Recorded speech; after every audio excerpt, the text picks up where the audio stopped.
പരിപാടി എന്ന് പറഞ്ഞു കഴിഞ്ഞാൽ ഒരു ദം ബിരിയാണി വെക്കലാണ്. കുറേ നാളെ ആഗ്രഹിക്കുന്ന ഒരു ദം ബിരിയാണി വെക്കാമെന്ന്. അങ്ങനെ അതൊന്നൊന്ന് ട്രൈ ചെയ്യാമെന്ന് വിചാരിച്ച്. എന്നൊരു അവധി ദിവസം കൂടിയാണ്. അതുകൊണ്ട് തന്നെ അവളോട് പറഞ്ഞ് അത് വെക്കാമെന്ന് പറഞ്ഞിട്ടുള്ള പരിപാടിയായിരുന്നു. ഒരു കുക്കറും ഒരടപ്പൊക്കെ എടുത്ത് ഒന്ന് വെച്ച് വെക്കാമെന്ന് വിചാരിച്ച്. കുറച്ച് അതിഥികളുണ്ട് നമുക്ക്, അതുകൊണ്ട് തന്നെ ആണ് ഇത്രയും രീതിയിൽ ബൾക്കായിട്ട് വെക്കാമെന്ന് വിചാരിച്ചത്. അങ്ങനെ ആദ്യം തന്നെ നമ്മൾ സവാളയും മുന്തിരിയും അണ്ടിപ്പരിപ്പൊക്കെ വറുത്തെടുക്കലായിരുന്നു ആദ്യത്തെ പരിപാടി. അത് നല്ല വെളിച്ചെണ്ണയിൽ നെയ്യിലും കൂടി ഇട്ട് വറുത്തെടുക്കുമ്പോൾ അതിൻ്റെ ടേസ്റ്റ് ഒന്ന് വേറെയാണ്.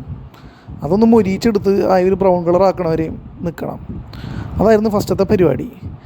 ഈ കശുവണ്ടിയൊക്കെ വറുത്തെടുക്കുമ്പോഴായിരിക്കുള്ളൂ നല്ലൊരു സ്മെല്ലായിരിക്കുള്ളൂ അതിൻ്റെ തന്നെ. എന്നിട്ടായിരിക്കുള്ളൂ നമ്മൾ ബാക്കിയുള്ള പരിപാടിയൊക്കെ നോക്കണത്. കുറേ നാളായി ഞങ്ങൾ ബിരിയാണി വെക്കണം എന്നുള്ള ചിന്തയായിരുന്നു. ദമ്മ് വെക്കാനായിരിക്കും അങ്ങനെ അറിയില്ലായിരുന്നു. അതുകൊണ്ട് തന്നെ ഉള്ള പരിപാടിയായിരുന്നു. പിന്നെ സവാള മൂപ്പിക്കൽ പരിപാടി കാര്യങ്ങളായി. സവാള ഇട്ട് ഉപ്പിട്ട് വെളിച്ചെണ്ണയിൽ മൂപ്പിച്ച് നല്ല രീതിയിൽ മാറ്റണം ആദ്യം. എന്നാലേ സവാള ശരിക്കും വാടണം. നമ്മൾ ആ ബ്രൗൺ കളർ പോലെ ആയാലേ ടേസ്റ്റ് ഉണ്ടാവുള്ളൂ.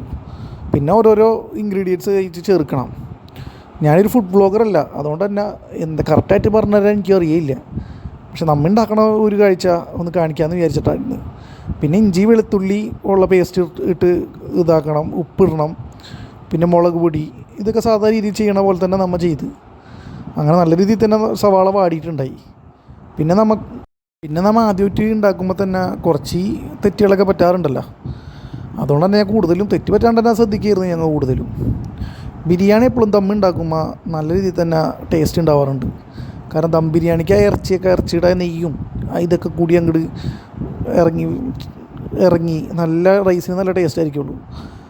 പിന്നെ ഈ സവാള വാടി കഴിഞ്ഞിട്ട് പിന്നെ തക്കാളി അതേന്ന് വാടി സെറ്റാവാൻ വേണ്ടിയിട്ടുള്ള പരിപാടിയായിരുന്നു. പിന്നെ ബിരിയാണിയുടെ സ്മെല്ല് വരുമ്പോൾ തന്നെ നമുക്ക് എല്ലാവർക്കും മനസ്സിലാവും ആ ടേസ്റ്റിൻ്റെ കാര്യങ്ങൾ. തക്കാളി വാടിക്കഴിഞ്ഞ് ഇറച്ചി മസാല ഒക്കെ തേച്ച് വെച്ച ഇറച്ചി അങ്ങോട്ട് ഇട്ട് നല്ല നാടൻ കോഴിയായിരുന്നു ഞങ്ങൾ വാങ്ങിയിരുന്നത്. അതുകൊണ്ട് തന്നെ ആ ഇറച്ചി അങ്ങോട്ട് ഇട്ടപ്പോൾ തന്നെ അതിൻ്റെ ഒരു സ്മെല്ല് വേറെ ആയിരുന്നു. ഇറച്ചിയിൽ കുറച്ച് മസാലകൾ ചേർത്ത് വെച്ചിട്ടുണ്ടായി. ഈ പച്ചമുളകും ഇഞ്ചിയും വെളുത്തുള്ളിയും ഒക്കെ ഉള്ള ഒരു പേസ്റ്റും കാര്യങ്ങളൊക്കെ ഇട്ട് ശരിക്കും ഒന്ന് വരട്ടിയത്. ആ വരട്ടിയെന്ന് പറഞ്ഞു കഴിഞ്ഞാൽ നല്ല രീതിയിൽ തീ ഇത്തിരി കുറച്ച് വെച്ചിട്ട് അതൊന്ന് ഇറച്ചി ഒന്ന് അതിൻ്റെ നെയ്യൊക്കെ ഒന്ന് ഇറങ്ങാൻ വേണ്ടിയിട്ടുള്ള പരിപാടിയായിരുന്നു പിന്നെ വെച്ചിരുന്നത്. കാരണം എപ്പോഴും നല്ല ചിക്കനും ആയിരിക്കുള്ളൂ നമ്മൾ ബിരിയാണിയുടെ ഏറ്റവും കൂടുതൽ ടേസ്റ്റ് വരുന്നത്. ചിക്കൻ എത്രത്തോളം നമ്മൾ ആയ ഗ്രേവി ആക്കി വരട്ടി വെക്കും തോറും അതിൻ്റെ ടേസ്റ്റ് വരും. അങ്ങനെ ചിക്കൻ വേവാൻ വേണ്ടി കുറച്ച് നേരം അത് വെച്ച്, അത് കഴിഞ്ഞിട്ട് കുറച്ച് നേരം നമ്മൾ ഈ തൈര് കാര്യങ്ങളൊക്കെ ഒഴിച്ച് ചിക്കനൊന്ന് സ്മൂത്താക്കി എടുക്കാമെന്ന് വിചാരിച്ച്. പിന്നെ പുതിനയില, തൈര് അങ്ങനെ ഒരു ഒഴിച്ച് ആ ഗ്രേവി ഒന്ന് അടിപൊളിയാക്കി എടുക്കാനുള്ള പരിപാടിയായിരുന്നു. അതിനിടയ്ക്ക് കുറച്ച് മുളക് പൊടി ഇട്ടിരുന്നു കേട്ടോ. കുരുമുളക് പൊടി, ഉപ്പ് ആവശ്യത്തിന് ചേർത്ത് വെച്ചിട്ടുള്ള പരിപാടിയായിരുന്നു. പിന്നെ ഇത് പല രീതിയിൽ ബിരിയാണി വെക്കുന്നത്, ദം ബിരിയാണി വെക്കുന്നത് പലരും പല രീതിയിലാണ്. ഞങ്ങൾ ആദ്യമായിട്ടാണ് ഇങ്ങനെ വെക്കണത്. ഞങ്ങൾ വെക്കുമ്പോൾ എപ്പോഴും റൈസ് വേറെ ചിക്കൻ വേറെ എന്നുള്ള രീതിയിൽ തന്നെയാണ് എപ്പോഴും വെക്കാറ്. ദമ്മിട്ട് വെക്കൽ ആദ്യമായിട്ടാണ്. ദമ്മിടുമ്പോൾ എന്ന് പറയുമ്പോൾ ഈ കുക്കറിൽ ഇട്ട് വെക്കുമ്പോൾ എന്ന് പറയുമ്പോൾ ആ ആവിയിൽ അത് ശരിക്കും വെന്ത് ആ നെയ്യും ചോറും കൂടെ ഒരുമിച്ചാവും. അതുകൊണ്ട് തന്നെ അതൊരു ടേസ്റ്റ് ആയിരിക്കുള്ളൂ കൂടുതലും കഴിക്കാൻ. അതാണ് ഇങ്ങനെ വെക്കാമെന്ന് വിചാരിച്ചത് ഈ പ്രാവശ്യം. കാരണം ചിക്കൻ്റെ മസാല തന്നെ ഇതിൻ്റെ അകത്ത് തന്നെ ഇട്ട് വെക്കുമ്പോൾ അതിൽ റൈസ് ഇട്ട് വെച്ച് കഴിയുമ്പോൾ അതൊരു ടേസ്റ്റ് വേറെയാണ്. റൈസ് ബസുമതി റൈസാണ് ഞങ്ങൾ വാങ്ങിയിരുന്നത്. അതുകൊണ്ട് തന്നെ അത് വേറെ വേവിച്ചിട്ട് ഒന്ന് ജസ്റ്റ് ഒന്ന് അരി കഴുകി അതിലേക്ക് തന്നെ ഇട്ട് അതൊന്ന് ഫ്രൈ ആയി ഈ ആവിയിൽ തന്നെ അതൊന്ന് റെഡിയായി വരാനുള്ള താമസം മാത്രമേ ഉണ്ടായുള്ളൂ. അങ്ങനെ ഇതൊക്കെ ഇട്ട് ഒന്ന് മൂടി വെക്കലായിരുന്നു. പിന്നെ കുറച്ച് വെള്ളമൊക്കെ ഒഴിച്ച് ശരിക്കും അരി വേവണമല്ലോ, അരി വേവാൻ വേണ്ടിയിട്ടുള്ള പരിപാടി ആയിരുന്നു. പിന്നെ കുറച്ച് നേരം പിടിക്കുന്ന പരിപാടിയായിരുന്നു അത്. കാരണം 2-3 മണിക്കൂർ ഇതിനു വേണ്ടി നമ്മൾ മാറ്റി വെക്കണം എല്ലാ പ്രിപ്പറേഷൻ ചെയ്യാൻ.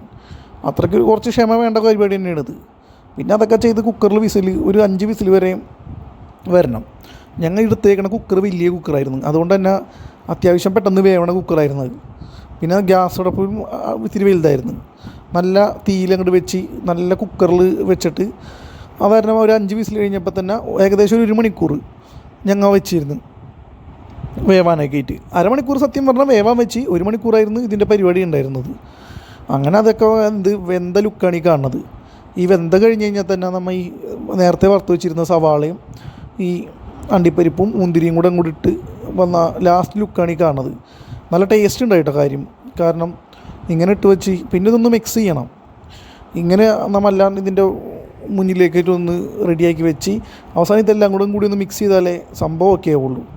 പിന്നെ പുതിനയില കാര്യങ്ങൾ അതൊക്കെ വിതറി നല്ലൊരു ലുക്കാക്കി എടുത്ത് ഞങ്ങൾ അവസാനം ഞായറാഴ്ച തന്നെ ഞങ്ങളെ വീടിൻ്റെ അവിടെ തന്നെ കുറച്ച് ഗസ്റ്റുകളുണ്ടായി.